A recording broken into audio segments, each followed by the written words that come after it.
안녕하세요. JD 부장 구사의 소장 조던입니다. 오늘은 75bp 자이언트 스텝 인상 예상 충격에 나스닥 4.68% 급락이라는 주제로 말씀드리도록 하겠습니다. 2022년 6월 14일 화요일 시황입니다. 유튜브 멤버십에서는 최근 JD 부장구소 투자 현황 및 자산 현황에 대해서 알 수 있습니다. 관심 있으신 분들은 동영상 아래 댓글 링크를 참조해 주시기 바랍니다. 부에체인저 1,2권이 절찬리에 판매 중에 있습니다. 이럴 때일수록 좀 더 자산에 대해서 공부하고 투자에 대해서 공부해야 합니다.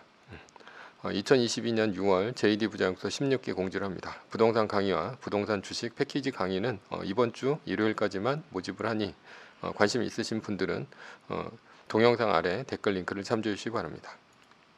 뉴욕 마켓워치 물가 충격에 6월 75bp 인상 가능성 부상, 주식, 채권 떨어지고 달러 올랐다라는 기사가 있는데요.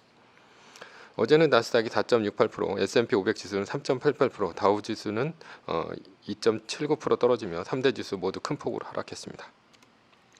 메인 뉴스입니다. 75bp 자이언트 스텝 인상 예상 충격에 나스닥 4.68% 급락. 어제 나스닥이 급락한 이유는 무엇입니까? 크게 두 가지인데요. 첫 번째는 75bp 자이언트 스텝 인상 우려입니다. 미국의 CPI가 8.6% 나오면서 지난 금요일 나스닥 마이너스 3%를 찍으면서 급락했습니다. 그리고 어제는 연준의 50bp 인상이 아닌 75bp 인상을 예상하면서 3시 이후에 또다시 급락하며 나스닥은 마이너스 4.68%를 찍었습니다.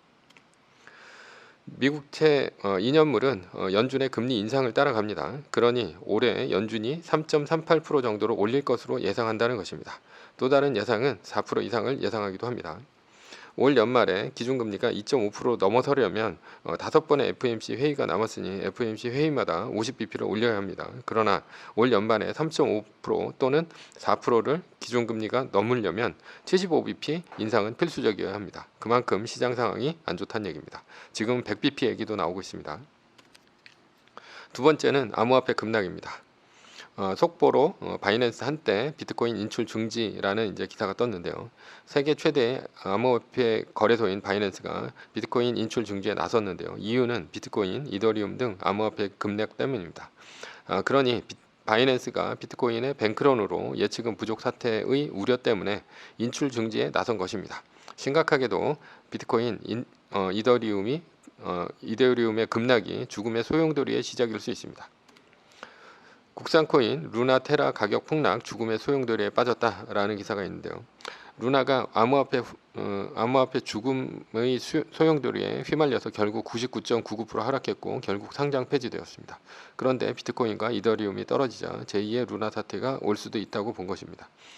죽음의 소용돌이란 서로 담보가 되는 코인이 있어서 한 코인의 가격이 떨어지면 그 가격을 보존하려고 이론상 무한대의 코인을 발행하다가 가치가 순식간에 떨어지는 현상을 말합니다.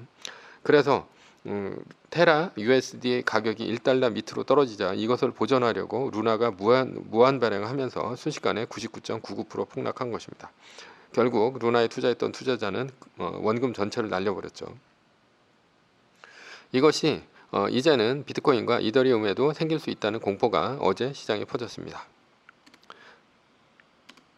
마이크로 스트래티지 비트코인 21,000달러까지 하락하면 마진콜 발생이라는 기사가 있는데요. 마이크로 스트래티지라는 미국의 소프트웨어 기업이 비트코인을 많이 보유한 것으로 유명합니다. 이들은 대출을 받아서 비트코인을 투자했는데 너희들 얼마까지 비트코인 떨어지면 위험하냐 이렇게 물어보니까 21,000불까지 떨어지면 마진콜 즉 강제매매에 당한다고 했습니다. 어제 비트코인이 21.97% 떨어지면서 23,000불까지 내려앉았습니다. 그러나 오늘 비트코인의 선물은 21,000불대에서 거래되고 있습니다. 마이크로 스트래티지 같은 기업이 얼마나 있을지 모르겠으나 2만불 밑으로 떨어지면 아마도 대거 마진콜 발생하면서 비트코인, 이더리움의 가격이 더 급락할 것으로 보입니다. 그래서 어제 엔비디아의 주가와 코인베이스의 주가가 7%와 11% 넘게 빠졌고 바이토는 20% 넘게 빠졌습니다. 비트코인, 이더리움 등 암호화폐 급락은 동조화된 코인을 죽음의 소용돌이에 빠뜨리며 코인발 금융위기가 올 수도 있습니다. 위 두 가지 원인이 어제 나스닥이 4% 넘게 떨어진 이유입니다. 2022년 6월 13일 4.68% 나스닥이 빠지면서 공황 종료일은 8월 14일로 미뤄졌습니다. 애플 전고점 182.01달러이고요. 말뚝박기 마이너스 50% 적용했습니다. 127.41달러 이하면 10% 매수입니다. 장중이고요. 154.71달러 이상이라면 전량 매수입니다. 종가 기준입니다. 현재 애플은 131.88달러이며 장중 3.3% 급락하면 하락하면 127.41달러를 찍습니다. 매뉴얼로 본다면 현재는 애플 50%, 달러 50%가 맞습니다. 매수 매도 추천은 절대 아닙니다. 결론입니다. 우리는 예측과 뉴스로 투자하지 않습니다. 뉴스는 수시로 바뀌고 예측은 부질없기 때문에 투자에 쓸모가 없기 때문입니다. 나스닥에 대응하는 매뉴얼로만 투자하면 됩니다. 그러면 투자와 동시에 해지도 할 수 있습니다. 지금 매뉴얼을 따르고 있다면 100% 공감할 것입니다. 서브 이슈입니다. 부동산의 위기와 기회가 동시에 오고 있다. 연준이 3.5% 또는 4%의 기준금리를 넘어서면 어떤 일이 일어나는가? 한국은행의 기준금리는 최소한 연준보다 1%는 더 높아야 하니 4.5% 또는 5%가 된다는 얘기입니다. 그러면 시중은행의 가상금리는 최소한 3%가 붙습니다. 우량한 대출에서 한해서죠. 거의 8%가 최소라는 얘기입니다. 그 이외의 대출은 10%가 넘을 수도 있습니다. 웬만한 아파트는 10억이 넘습니다. 대출 10억에 8% 대출 이자면 1년에 8천만 원이라는 얘기입니다. 대기업 초봉이 넘습니다. 아마도 이 돈을 내고 버티는 가구는 드물 것입니다. 왜냐하면 이것은 대출 이자지 원금까지 합한 금액이 아니기 때문입니다. 요즘에는 원리금까지 같이 상환하죠. 따라서 금리가 올라가면 1억 원 이상씩 내면서 버틸 만한 가구가 많지 않습니다. 게다가 이게 떨어지면 몇억 원씩 떨어지면 그 돈을 또 갚아야 합니다. 예전에 아파트 가격 쌀 때는 기껏해야 3억에서 5억 정도 대출을 받았지만 이제는 10억 원 대출을 받는 경우도 드물지 않습니다. 따라서 지금은 이자가 1% 올라갈 때마다 그 충격은 배가가 됩니다. 윤석열 정부 들어오면서 다주택자 양도세 1년 한시 유예가 되었습니다. 다주택자는 그동안 2주택자 75%, 3주택자 82.5%를 때렸기 때문에 아예 집을 못 팔았습니다. 다주택자 매물 쏟아지자 잠실 4억, 흑석 2억 뚝뚝이라는 기사가 있는데요. 그런데 이제는 비율 가세로 돌아섰으니 너도 나도 지금이 기회라면서 아파트를 매물로 내놓고 있습니다. 그래서 요즘에는 몇 억씩은 다 떨어졌습니다. 집값 5억 실화, 폭등, 청라 동탄서 억 단위로 빠졌다라는 기사가 있는데요. 이 기사를 찾아보면 지금 동탄 같은 경우가 14억 5천에 거래됐지만 이달에는 11억 6천에 거래가 됐다. 그리고 인덕원 같은 경우도 보시면 11일 12억 5천에 거래가 됐는데 6월에 직전 실거래가는 16억이었다. 그래서 3억 8천이 떨어졌다라는 기사가 있습니다. 서울 외곽이나 수도권은 더 심각합니다. 노도강도 12억 하던 아파트가 8억에 매물로 나왔다고 하고 청라도 12억 하던 아파트가 8억에 매물로 나왔다고 합니다. 이런 영향인데 앞으로 금리가 8% 시대가 온다면 영끌에서 대출받은 이들은 지옥을 경험하게 될 것입니다. 부동산은 이래서 안 좋습니다. 주식은 던지면 팔리지만 부동산은 대출이 기본이고 게다가 위험할 때 팔리지 않으니 만약 못 팔면 결국 경매로 날리는 수밖에 없습니다. 2012년 부동산 바닥일 때 흔히 일어나던 현상입니다. 요즘 경매 낙찰가율도 100% 아래로 떨어지고 있습니다. 과거에서 교훈을 왜 배우지 못할까? 대부분 과거를 잊거나 새로 시작했기 때문입니다. 주식도 2018년 10월만 경험해 봤어도 매뉴얼의 중요성을 알 것입니다. 나스닥은 24% 하락했고 애플은 당시 40%가 넘게 빠졌습니다. 그러나 동학개미는 2020년 3월에 시작했으니 주가 빠지는 두려움이 무엇인지 모릅니다. 부동산도 2016년에 시작했으니 2012년 집거지들이 어떻게 재산을 날렸는지 아무도 모릅니다. 그러니 10억 넘는 아파트도 대출 이빠이 끼고 두려움 없이 산 것입니다.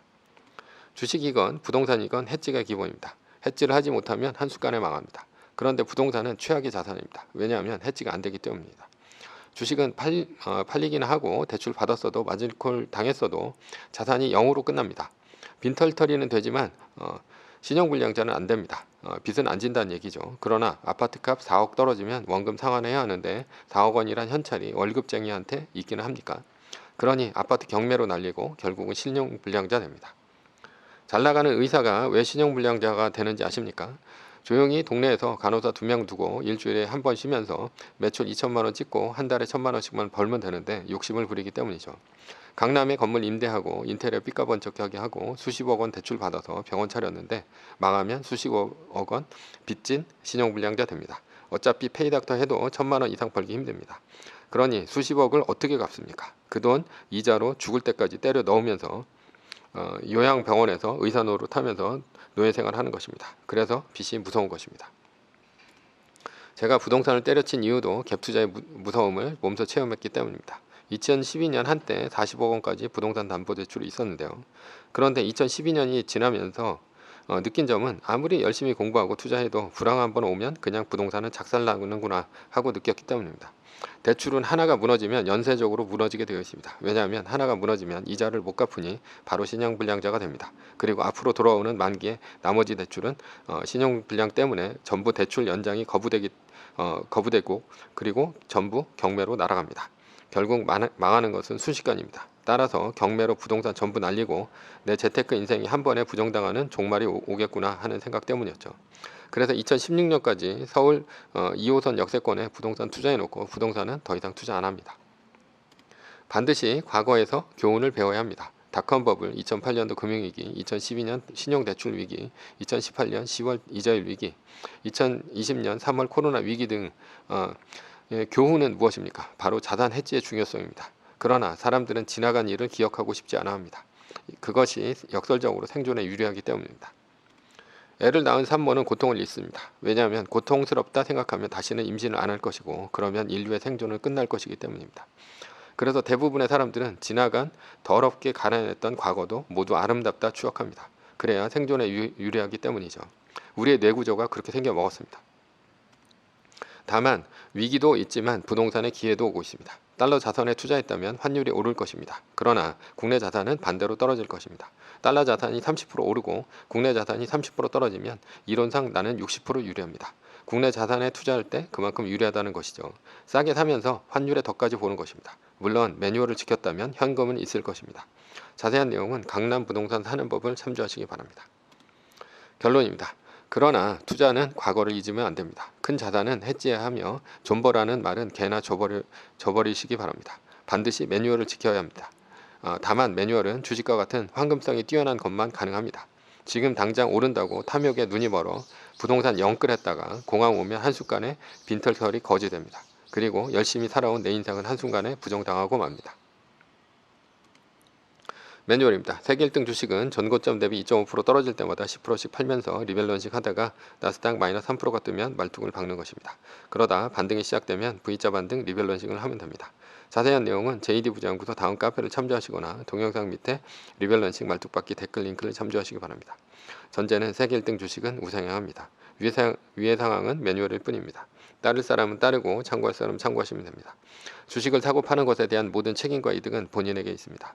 매뉴얼을 지키려면 머리를 쓰지 말고 머리를 쓰려면 매뉴얼을 지키지 맙시다. 오늘은 75bp 자이언트 스텝 인상 예상 충격에 나스닥 4.68% 급락이라는 주제로 말씀드렸고요. 지금까지 JD 부자연구소의 소장 조던이었습니다. 컨텐츠가 좋았다면 구독, 좋아요, 알람 설정 부탁드립니다. 지금까지 들어주셔서 감사합니다.